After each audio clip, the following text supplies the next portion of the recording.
You can't deny that it's pretty much impossible for Sonic Adventure 3 to be made right now in 2026 and in the coming years. Sonic Team is leading Sonic to the direction of the open zone gameplay frontiers, which is nothing like the adventure formula we know, so it becomes a misguided fantasy that Sonic Team would stop everything they've been building with the open zone gameplay of Sonic to go back to a gameplay formula they haven't worked with in 20 years.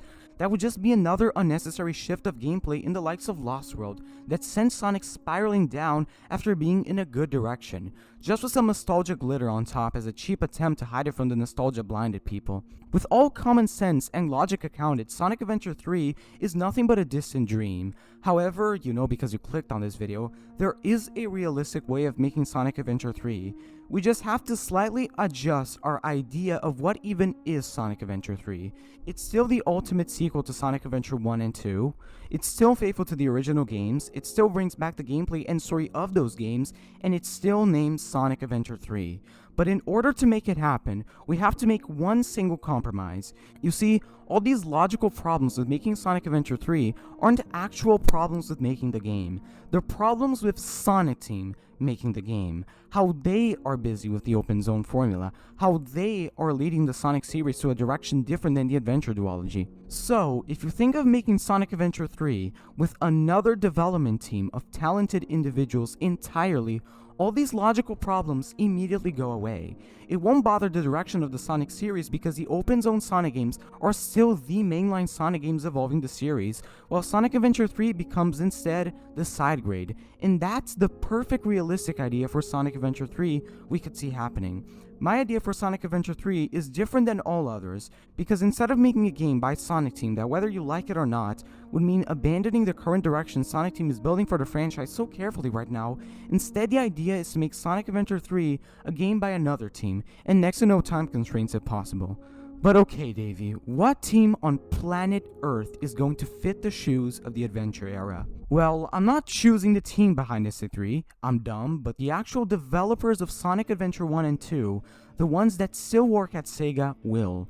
They will decide who has a vision that aligns with the legendary platformers that, in addition to these people from Sonic Team co-developing the game, to make sure the game feels both fresh and familiar, giving us the best of both worlds, and in my eyes there is no better group of people that Sonic Team can choose than a group of extremely talented fans. Before I say anything, I want to keep it crystal clear that the Sega hire this man trope is an absolute joke. But that's not the point at all. Hiring fans that make good fan games doesn't mean the game will instantly be good, but at the same time this doesn't mean we shouldn't hire them at all. In my opinion, Sega can hire fans as long as they're being chosen carefully based on nuanced professional working merits. That's why it's important to bring back the people that worked on the adventure duology all those years ago, that actually knew what they were doing back then, and make sure those people choose the new developers that will work on SA3 based on those real merits. That's why I don't like the hire this man trope, because it throws all the logic out of the window. Many people would straight up refuse a job. Chaos Sax, the lead developer of Project 06 and Sonic's leading South American, I will be there, mark my words, said he wouldn't want to be hired to work officially, even if Sega gave him the chance. As an example of what those merits are, let's look closely at the game that skyrocketed the hire this man trope, Sonic Mania. The team behind Sonic Mania didn't work just because they were talented fans. They worked because they were a team, so much so that after Sonic Mania was finished, they changed their name to Evening Star and still make games together to this day, with their last one being the 3D Sonic-like Penny's Big Breakaway. That is just one example, and they were far from being the top Sonic fan game developers on the fandom. Sure, they did stuff, but they were chosen by Sonic Team. They were the ones who hired and chose them based on better merits than just who did the better fan games, and made sure their vision for the game was aligned with the classics, and many other important professional merits that we fans don't care about. Whether someone's fan games are good doesn't say much about how they will work in a new environment with other people, how they will treat basic company demands, and etc. That's why I won't pick anybody. If I did, we would just have a Marvel crossover of fan game developers that practically won't even know how to work together, and the result is a bunch of Sonic fan games Frankenstein together with no direction whatsoever. The team of fans behind SA3 should be chosen by the original people that worked on the adventure games like Takashi Iizuka and other original members of the adventure team because they were there. We also need talented fans that know how to work together as a team with a collective vision for the game that is aligned with what the original adventure games were about.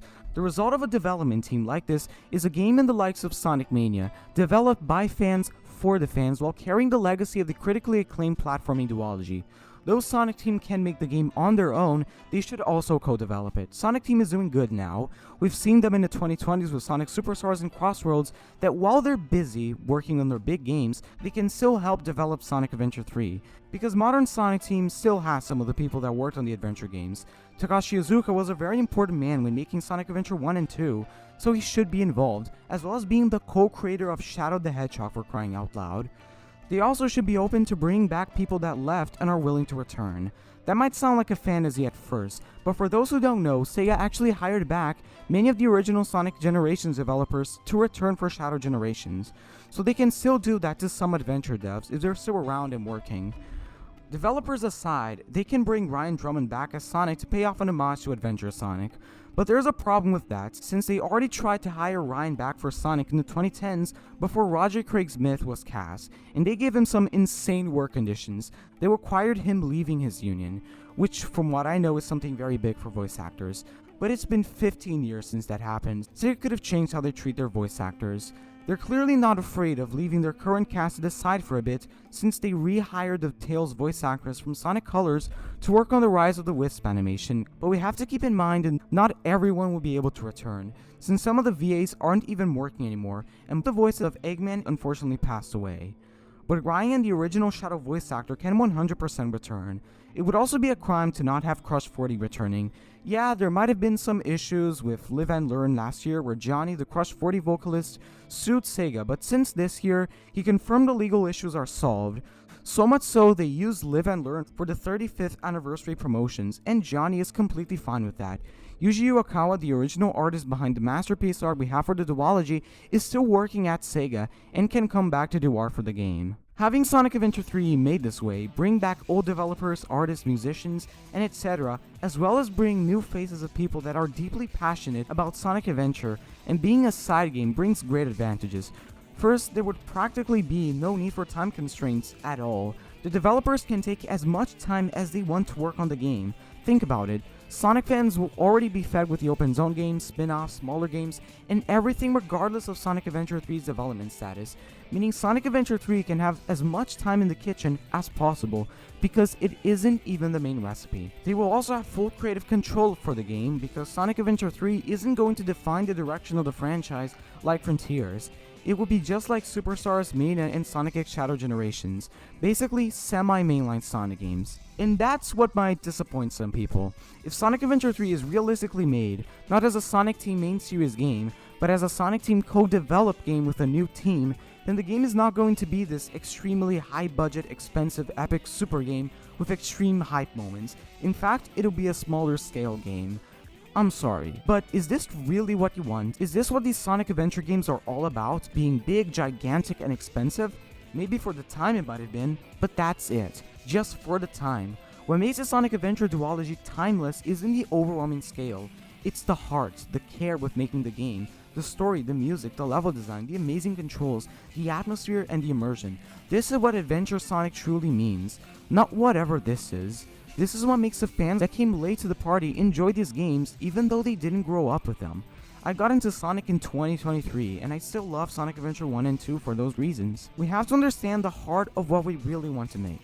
The game's scale shouldn't be bigger or quote-unquote adapted for modern times. In fact, it should stay just like the two adventure games. Would Sonic 06 have worked as that big game Sonic fans imagined given it was made with polish and time to cook? Sure, but as I said earlier, we're in a different point in time where Sonic Team has other big Sonic games in mind. Are the adventure games kinda big on their own? To some degree, yes. Ask the Moon after 2002. But let's focus on that. Sonic Adventure 2 had an insanely small development team. They just had 20 people for crying out loud, which is an outcry from the 100 and so developers working on Sonic Adventure 1. But I bet you wouldn't have noticed that. Iizuka says it all the time, that despite Sonic Adventure 2 putting him in a small team, aware their home console didn't have much time to live, he still had the best time of his career making the game because of how much they cared and had a good experience, enjoying their weekends in early 2000s LA. That's why we should focus on staying true to the heart of the Sonic franchise, like Sonic Mania. That game had a similar scale to the previous classic Sonic game Sonic the Hedgehog 3 in the 90s, if you exclude the reused levels, but it was less focused on making it bigger and more focused on making it better, which reminds me of another sequel of an acclaimed Sega franchise, Streets of Rage 4. This game focused on evolving the formula of Streets of Rage by making the gameplay more polished and fun, but it stays true to what Streets of Rage is, being developed by true fans of the original series that understand Streets of Rage, just like what Sonic Mania was to classic Sonic. And that right there is the ultimate blueprint for what Sonic Adventure 3 should really be. Should the hub worlds return like in SA1? Yeah. Should they bring back multiple playstyles again to pay homage to the adventure duology being known for them? Absolutely. Bring back treasure hunting, mechs, but maybe some others from Sonic Adventure 1, but improved if you want. Could you make the game cel-shaded? Yeah, that's a perfect direction for the game. If you want to bring back the original designs of the adventure characters, sure. You could also bring back the gear upgrades. If a game like that is ever announced, there is bound to be some division in the fandom about its scale, but after it's out, we'll truly see how that was all we wanted deep down. But who said we should stop it there? We already have the formula for Sonic Adventure 3, the people behind it, the development strategy, so why should we stop? This can open up room for a Sonic Adventure 4 being released as a sequel to 3, and possibly reviving the Adventure series in a new format for decades. It's like classic Sonic games right now. They're an ongoing branch of the franchise. Maybe the adventure games will take a little longer to make, but you get the point. In conclusion to this pitch video, my idea for Sonic Adventure 3 is fundamentally different than all others. Instead of making a big game made by Sonic Team that whether you like it or not would mean abandoning the current direction Sonic Team is building for the franchise so carefully right now, instead the idea is to make Sonic Adventure 3 a Sonic Mania-like game developed by talented fans in partnership with the people from the original games, with a mid-scale, a low but sufficient budget, and next to no time constraints, if that's possible. If you enjoyed this idea or have any issues with it, feel free to comment on this video your thoughts. If you agree or disagree, please subscribe if you want to see more content like this. And with all that said, bye bye.